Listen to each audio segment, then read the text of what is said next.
Thank you for having us. I was really excited when Salman brought this opportunity to us because one, the company culture here at Forest is all about passing on the knowledge that we've learned over the years. And that's the way we grow, and that's the only way the industry is going to grow, is truly passing on this knowledge that we fight for every day. And I choose that word carefully because we without failure, we don't learn anything. And so as we go through the presentation, keep in mind that there were some heartaches developing this drone program and getting it off the ground. And then when we started seeing what we can do with it and really learn how to work with these drones, the doors just came wide open. And so every day is a new opportunity to see what we can do with our drones and how they can help the industry, not just the construction industry and not just the civil engineering industry, but they're so versatile that you can the ideas keep coming on a daily basis. And Salman's been patient enough with me because I'm definitely a dreamer in the company, and I need people with solid foundation on the ground to keep me from just taking off. And so I appreciate his patience with me as I just dream up new ways to try and use these drones. So as that introduction gave, I do have a lot of experience in the construction industry. I've performed over 30 million square feet of facility assessments for buildings, military bases, nuclear power plants, facilities all over the world. And I come from a very old school way of doing it with the clipboard and a piece of paper and a handheld camera. And but I'm kind of techie at heart. And so I grew up in the area where the internet was just taking off and I couldn't get enough of it as I was going through my career. I've also spent some time at a company called, an organization called Southwest Research Institute here in San Antonio. And they were very much into the R&D of the very preliminary GPS environment.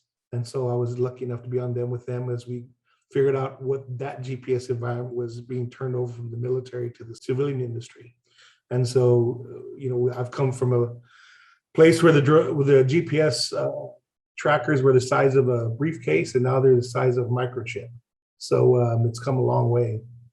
And as we just started developing this program, we realized that finding out what drone you wanted to use was a big part of how you wanted to start your drone program. So in the beginning, we put together a big matrix, looked at all the drones out there and said, these drones do this, and we want to do this. It was kind of match asset to need. And we finally settled on very basic, inexpensive drones in the beginning because we still were learning how to use them and we're still learning what they could do. So we call those our practice drones, our disposable drones. And that's what we give to all our new pilots. And as they're learning, as we progressed on to our very expensive $80,000, $100,000 drones that we have in the industry right now. Starting Force Aerial Solutions was just kind of the natural evolution of what we wanted to do. And we saw that we needed to brand it a little differently. We wanted to focus more on the industry, the way it was growing, and what we can do for the construction industry, civil engineering, and now Salman has taken off like a rocket with the traffic engineering. And so that's what we've been focusing on for the past year, and it's really paid off. We've been working with one traffic engineer in particular here in San Antonio. He kind of held our hand as we were going through what their needs were and how we wanted to adapt drones to it. And they have shot up like a rocket also because they're the drones that we brought them, the video that we brought them, the assets that we brought them, made them stand out above all the other traffic engineers in San Antonio. So this helped his company grow, it's helped our company grow, and I'm sure it's going to help individuals grow as we progress through this. The Force Aerial Solutions, okay? We utilize a small aerial aircraft for the transportation industry, site development, land surveying, storm damage assessments, all these things that we knew we can adapt the drone technology to and have a good base knowledge of how this can help that particular industry.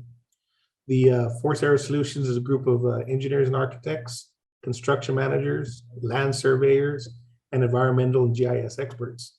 We try and our three business industries, which was construction, facility assessments and facility management, and now the drone aerial solutions. All those three industries complement each other in so many ways.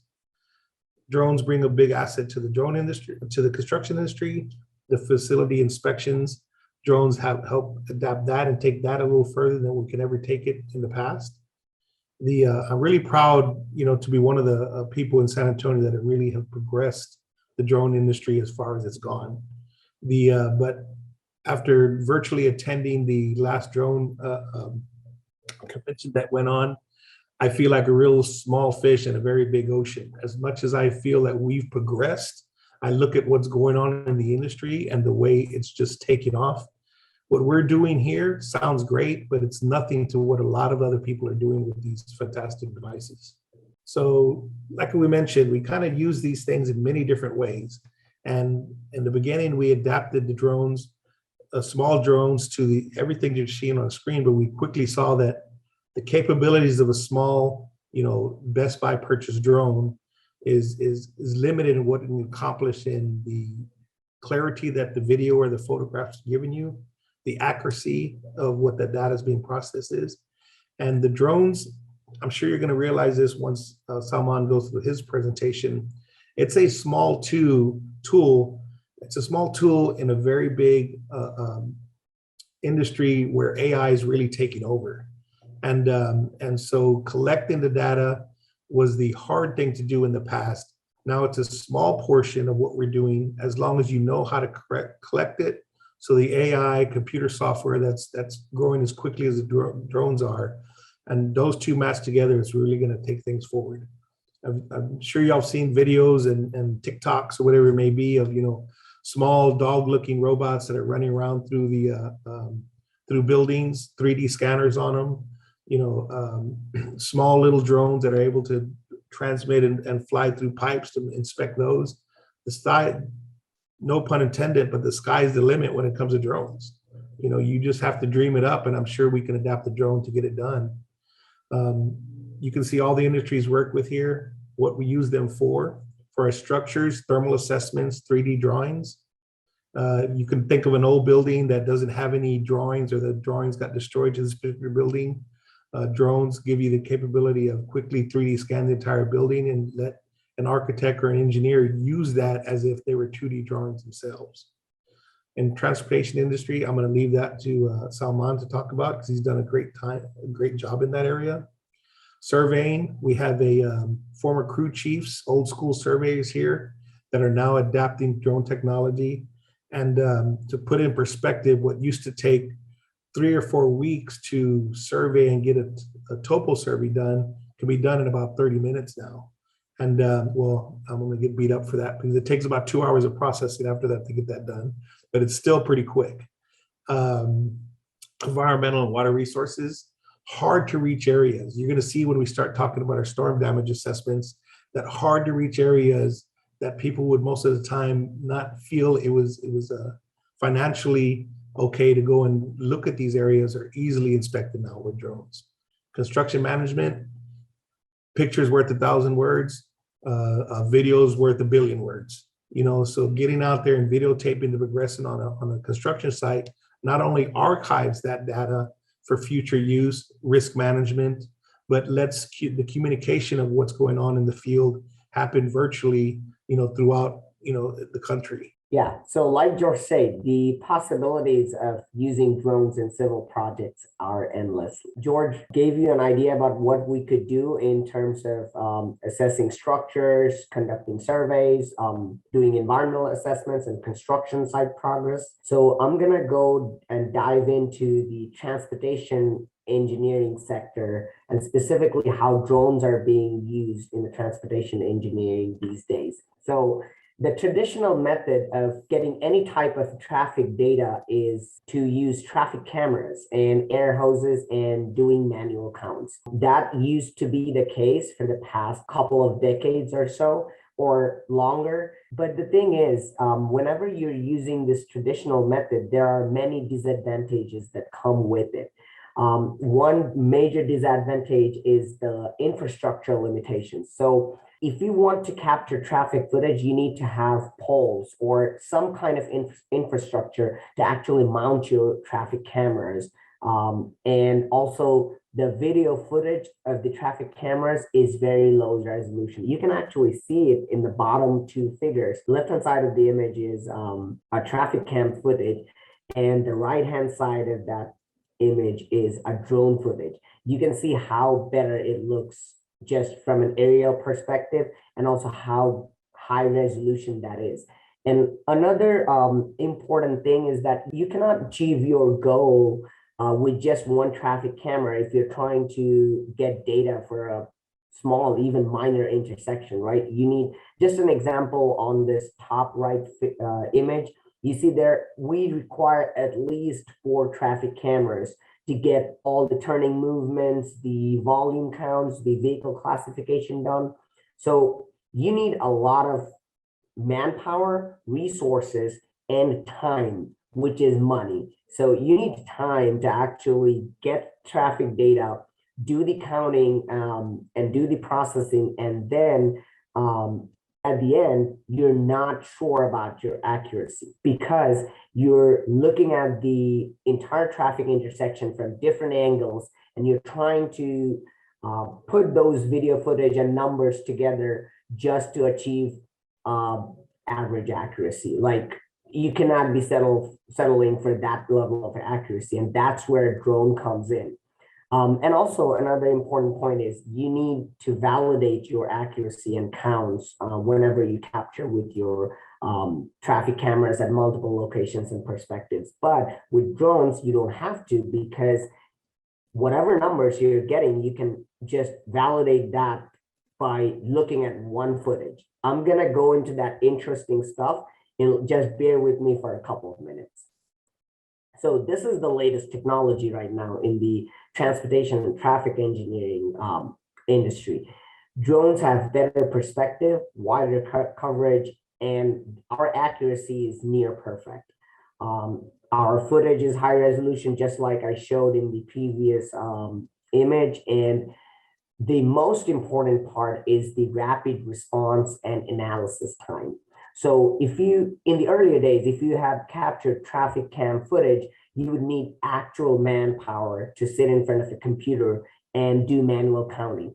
I know AI softwares have taken over and processed traffic cam footage, but the thing is, it's still limited by the viewing angle, right? So because you have to combine multiple cameras to get your overall turning movement counts, it still requires manual interpretation, and also it still requires manual intervention. And now I'm gonna get into the interesting stuff about how we're using drones in the traffic engineering sector. So whatever you're seeing in that list, we generate all of that and much more, you could say, just from one single footage. You'll see that in a minute, just bear with me. So we can get turning movement counts, can get speed, we can get vehicle classification, like in the bottom image you can see. We have classification in the pie chart that shows cars, trucks, vans, heavy trucks, all types of classification. You can get the main line and tube volumes, like on-ramp, off-ramp, stationary time, how much a vehicle is actually spending in a particular traffic zone, if there's a blockage because of an accident, how long it takes to clear it, and all of that. We can accomplish that quickly because our response time is fast. If there's an accident, we don't need to go and mount traffic cameras. All we take is our drones, we go out there, we start flying, and our batteries are charged. So we just go out there and get the drone in the air. And whenever we're done with the footage, we process it and we have the data right away, like that. So I'm gonna go over a few demos to show you the things that I just talked about. So first, I wanted to show you a small minor intersection that we did earlier. So this is like a minor intersection. We were positioned right above it, and this is these are the types of data. I'm just gonna show you like a sample clip of all the data that we collected. Hopefully it doesn't stop. Okay. So see, from this particular video, you can see we have the vehicle classification, like whether it's a car, it's a heavy vehicle, and you can see the timer just starts whenever a vehicle is stopping, right? So the stationary time is also being counted, like how many seconds that vehicle is spending at that intersection stop. And then here's the interesting part. If you had been using just a traditional traffic camera, you would have missed this. Watch this red vehicle, watch this vehicle, and watch this truck. There is a risky maneuver going on right now. I'm gonna turn off the heat map. That heat map is actually speed heat map. But watch these two vehicles, the white truck and the red car. See how this car shifts right just to avoid that collision?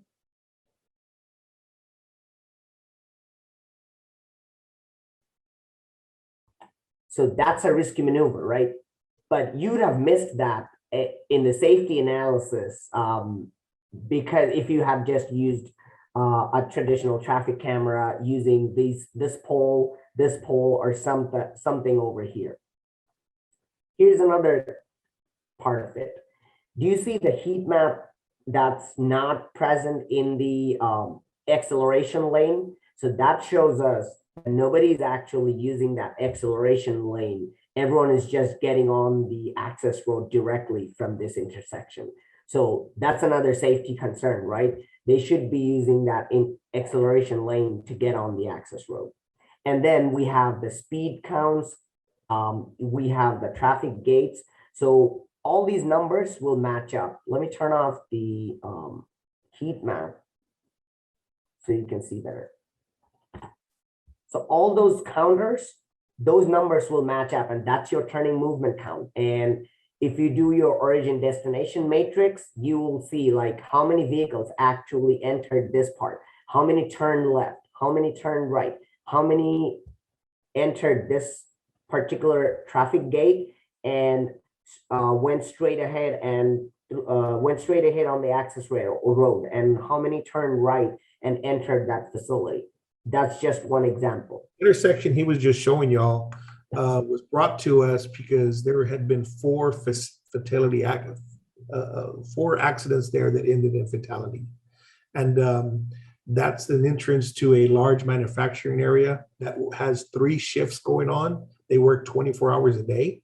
And so these fatalities are happening at the late night shifts. You got somebody that's coming off of a night shift, 5 o'clock in the morning, trying to accelerate. You got people getting up and trying to leave for their day of work, going to this intersection. So the analysis really brought the traffic engineer real world data for him to prove the case, not only to the client, but prove the case to TxDOT, because this is TxDOT road, that they need to pony up some cash to put a traffic light there.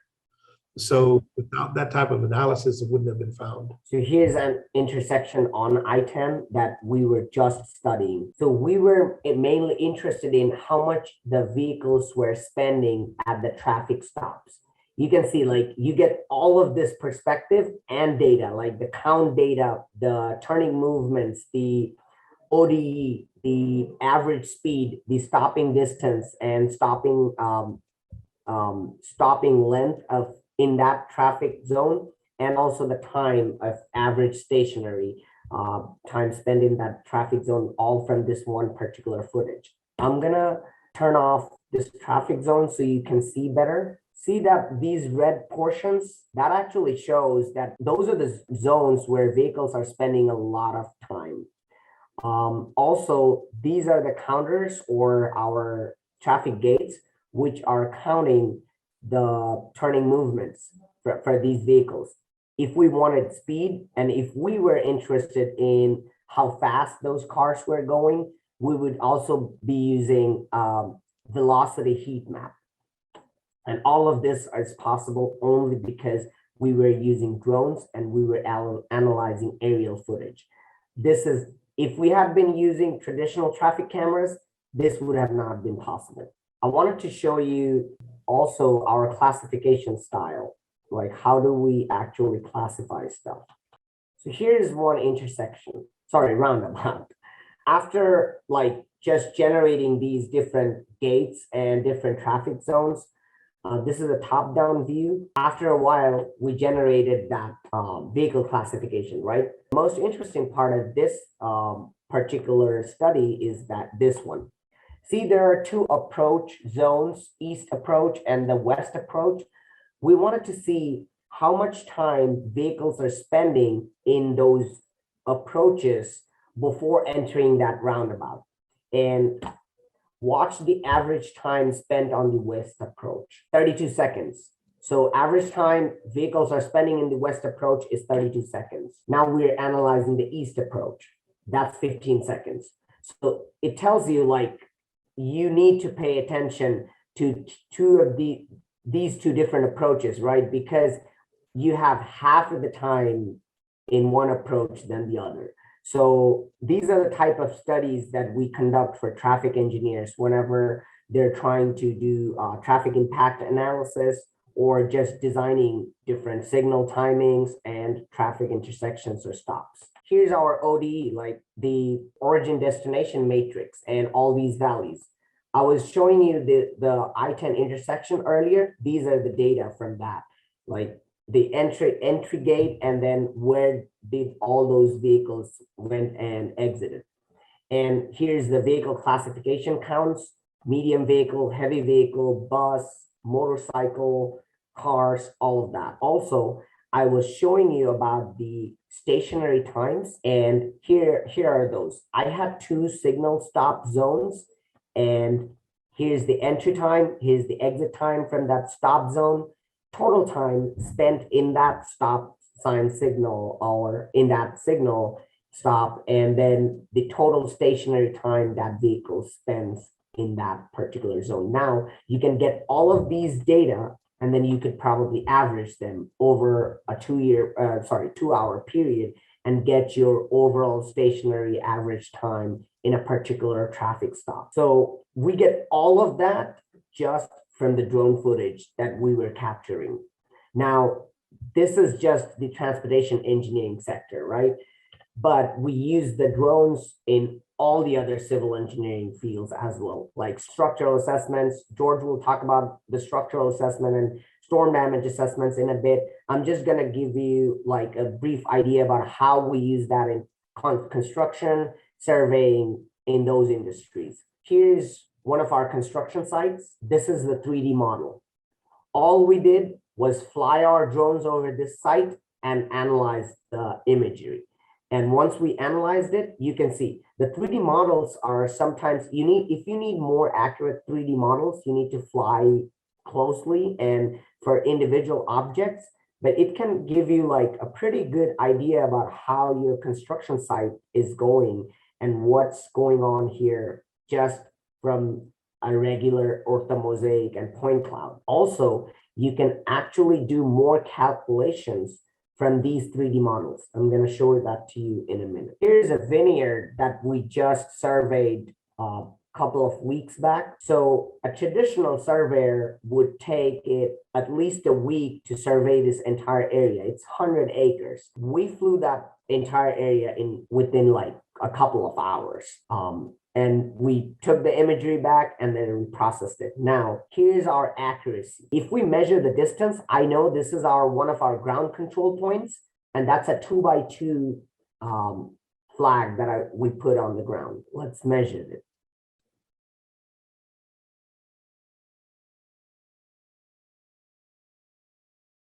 .89 feet. I probably pressed it wrong, but let's check this one. I measured it earlier, 2.02 feet. So that's a 2x2. So that's pretty accurate, right? So that means whatever calculation we do, like measurement of distance, area, even if we want to do cut and fill volume, that will be accurate because we were using advanced real-time kinematics GPS rovers to actually tie down our orthomosaic and maps. Here's another example. From this orthomosaic, we transferred that into our point cloud. So this was our point cloud from that same site, which we cleaned up and we created the contour map which, let me give you a little bit of time for it to load. So you can see those contour lines right now. Here's our contour line. So if we export this as a DXF or 3D drawing, any civil engineer or surveyor can import this drawing into their CAD or Civil 3D and just do spot elevations from this contour map. So yeah, we do that. So that's why we use drones for surveying. We use drones for construction site, like I showed you, that 3D model. And I'm gonna hand it over to George so he can go over our storm damage assessment project that we did. Thanks, Salman, appreciate it. I'm gonna talk real quick on what he showed you at the construction site. Having that information transmitted back to engineers in the office or out of city or out of state really allows them to visually make some good decisions based on future work progress. So think of the capabilities that could bring to somebody that's bidding on a project, being able to bid on a project without seeing it, without having to travel to the site to take a look at it, to understand what difficulty they may have in, and not just arbitrarily put on an extra $50,000 because they can't see it, but tie their bid down just a little bit more because they can actually see what's going on the site. So last year, when Laura and Delta went through Louisiana, we were approached by a company called SafeWork. And they had experience in the secondary phases of storm damage assessment.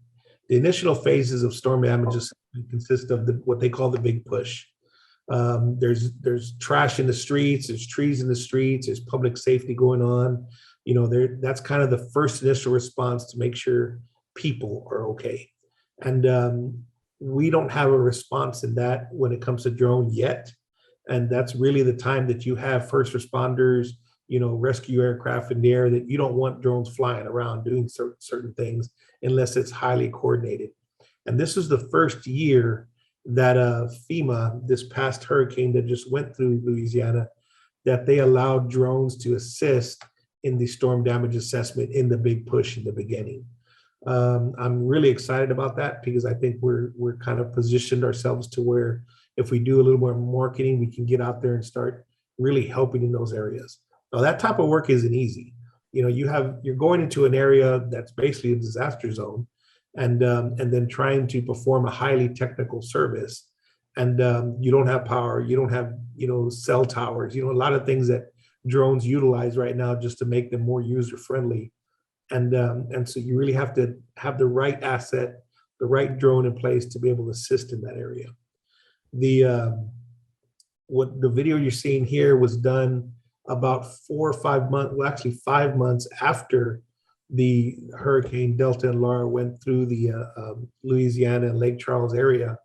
What their concern was the areas that were not easily accessible by the examining and the assessment teams, to see how blockages in the drainage canals by downed trees can affect future storms coming in, future flooding that's coming in. You know, whole rivers can get diverted or creeks can get changed in direction and start deviating to another direction because you're unfamiliar with what's going on in the field. So we decided to use a drone that had 360-degree analysis capability, which means we can fly in areas that we may be running into something that we can't see. So it doesn't let the drone fly into a tree, in other words. And what we quickly found out is that we had to choose the right altitude, the right time of year to fly was important, because you can see there's no leaves on these trees. And that's not just because the storm blew it all off, but that's because it was the winter time. And it allowed us to actually see further into the drainage canal than we would during the summertime. And we noticed that when it started getting later in the year and we tried to go do some of these analysis again, and we couldn't see the creek or the drainage column underneath the tree canopy anymore. So all these things go into really understanding how you're going to approach the problem. The big success in this was our drone team, nicknamed Swamp Divers, and they went out there, and what used to take months of FEMA personnel drudging through swampy, grassy, asking for permission from landowners, all the things that take so much time to get something done, to go put eyes on something. We performed 120 miles of drainage canals in 2 weeks. That would literally take them 6 to 8 months to do in traditional methods. And so I'm really proud of the team and what they did. It was a case study in what you can accomplish with the drones. And I wouldn't want to sound excited about going out there in the next hurricane, because nobody wants to be excited about a tragedy that comes through somebody's neighborhood. But it is something that we can assist in, and we need to progress this industry a little bit more and make it safer to utilize it. So it's something maybe you and your guys can look at and say, okay, how else can we adapt to this, and really get in the industry and make it useful. And we're a small part of that. We just want to go collect data. I tell the guys all the time, we're data collectors. We will solve, you tell us what the problem is, and we will find a way to do it more efficiently, and we'll find the right way to do it. But we are not here to go and fight your battles with the US government, anything like that. We're just data collectors. And I think the team flourishes in that environment. And we love problem solving. The culture in the company is something that we very much enjoy. This is some of the pictures of our team members here. When we go to the field, we want to enjoy being in the field. It's hard to be away from home, but we support each other. We very much enjoy what we do. A lot of the things you see on the screen here are some of the donations that we do during Christmas time, with all the gifts and stuff that we give to local charities. Some training sessions that we go through when we adapted our larger drone area. I love eating. I didn't get fat by accident. So, I love going out to eat, and I enjoy going out to eat wherever I'm at. So we have a good... George, your tamales has arrived. Okay, good. The tamales has arrived. Okay. So anyway, I hope this was informative to y'all. We just want to let y'all know that, your ideas are important. Salman and myself are a phone call away. If you have an idea of what our drones can do for you, whether it's a customized payload that we can adapt to one of our drones, whether it's, can you analyze this for us and provide our data to us? We actually we're very proud of the contract that we hold with UTSA of San Antonio here, and to where we're their drone services provider. It allows the college to alleviate the risk portion of it, of having students and deans and professors all utilizing drones in a different way that may not be safe or offer a certain level of risk to the university. So what we bring to the table is that, let us know what your problem is. Let us know what your next research project is. Let us know how you think this may adapt to it, and let's just talk about it. Help in the grant writing stages. We can help in these stages. We can use our 3D printing capabilities to make custom payloads. We didn't cover it here, but our larger fixed wing drone has multispectral capability that really adds a lot to the environmental analysis of plants, trees, shorelines, and overall health of vegetation. Like this slide here says, have an idea, pick up the phone. Yeah. Go ahead. And I was just going to add with what George said, is that I am a PhD candidate. I'm interested in research projects. That's why George brought me in, because he saw that I was interested in actually figuring out stuff, right? So if you have an idea, just pick up the phone and call us. We will figure something out. And because it's a new industry, there are lots of possibilities, right? You want to write technical article, just pick up the phone and contact us. We'll collaborate with you. You're interested in exploring new potential for the drones in transportation industry, civil engineering, GIS industry, just pick up the phone. We're interested, whatever idea you have. That's what I just wanted to add after George.